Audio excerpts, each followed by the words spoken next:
Hi there, Catsters, it's Dr. Karen. If you've seen my video about Clutch and the vacuum cleaner, you'll know that not only does he tolerate this little machine, he enjoys it. Now that might make you wonder if he's deaf.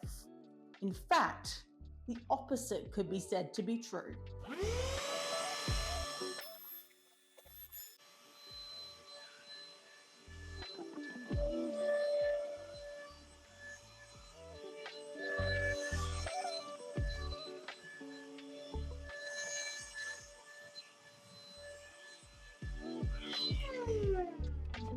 Not only does he come when he's called, he comes when I switch this on. Come to Catster.com to learn a little bit more about why some cats are deaf and why Clutch definitely isn't.